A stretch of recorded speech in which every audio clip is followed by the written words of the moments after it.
All right, so we're taking a closer look here at the C cage in the key of G. The C cage is just right here. Okay, I'd like to draw with the drawing tool, but the drawing tool won't follow it.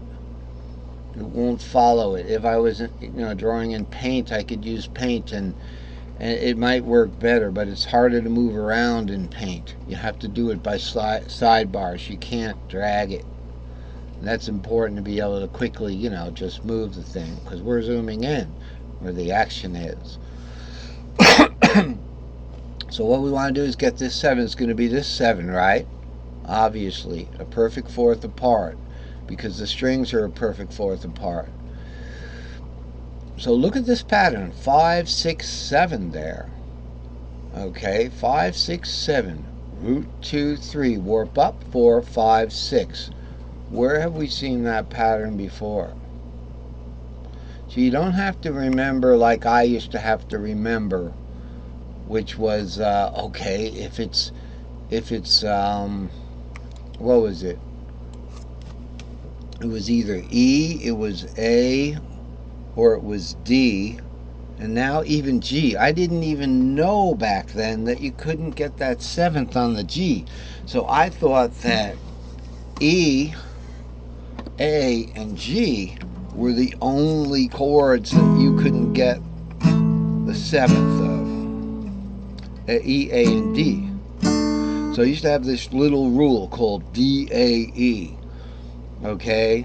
And, it would be with E you had to do 2 long E's. With A you had to do 1 long E, something like that. 1 long E was on D, 2 long E's with, these were these long E's, and it was confusing me. Somehow I developed this X3 XL pattern by putting together these guys here. This one with this underneath, right? And then taking this one and putting it down here, all right, which this 7R here, and then adding the 6, 7R, 3R, 5 up here. And I ended up with this thing in the middle that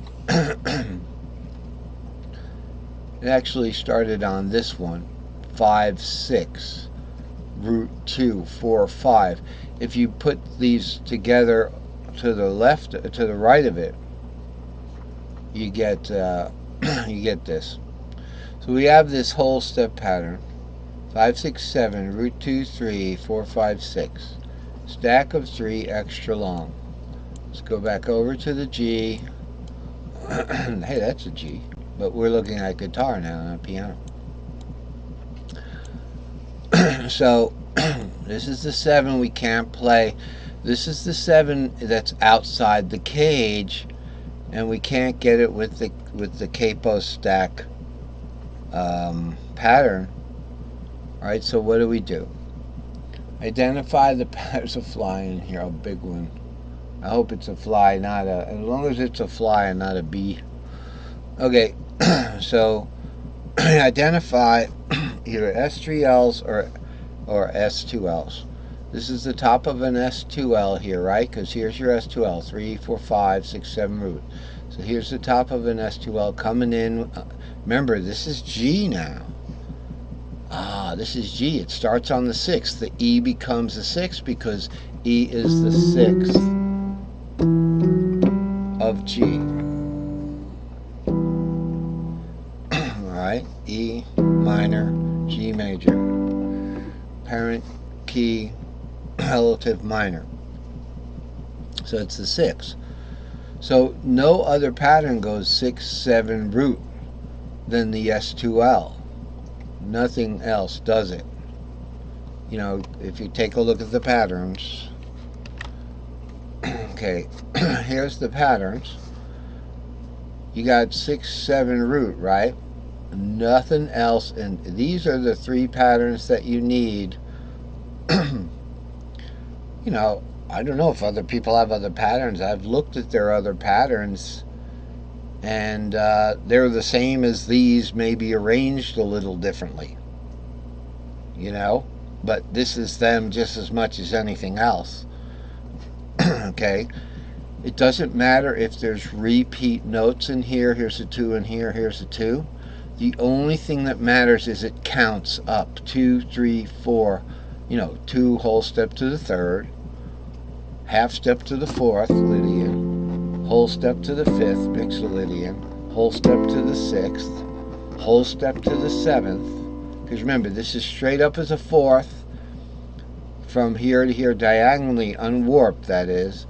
You know, this is the P4 tuning, the bottom part of the guitar. Okay, so listen to this. Look where my finger is. Whoops.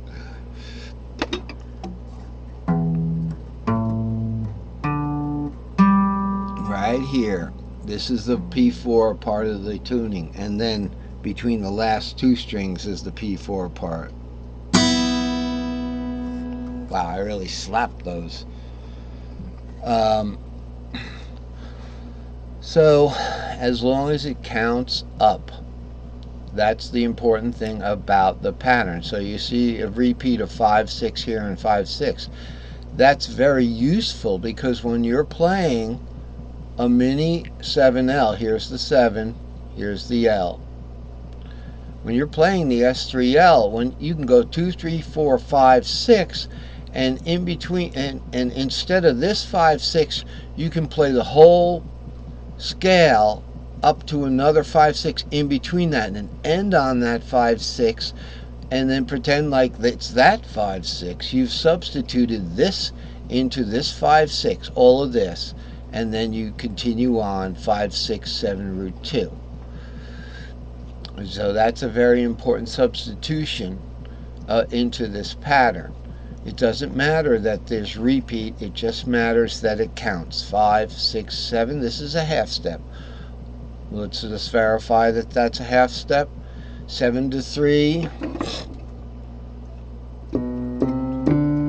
7, root 2, 3. That's a perfect 4th, right? And then here's a minor 3rd, okay? All right, and then 1 less than a minor 3rd is a whole step, okay? And then 1 less than a whole step is a half step. So if we took this 7, all right, and we put it here, all right, they would be the same note, and it's because that's a perfect 4th. So it goes 7 root sharp 2, 3 flat, 3, okay. That didn't seem to work. How come? 7 root 2, 2, 3. Well, it's a perfect 4th, that's for sure. It's the same note, okay, because look, we got a perfect 4th here, we got a perfect 3rd here, right? 7 root sharp to 3 flat, you know.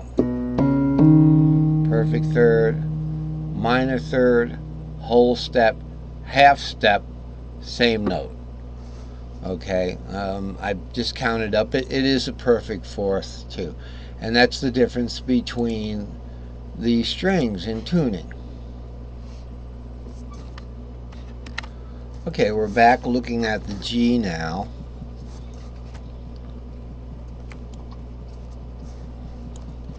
We want to play this 7, and we have the 7 out here. We don't want to use another rule that's just for the G. We want to, this is what you want to do. Associate these numbers with the pattern that you're in. So notice that this says 6 here, and in the key of C that would be a 3.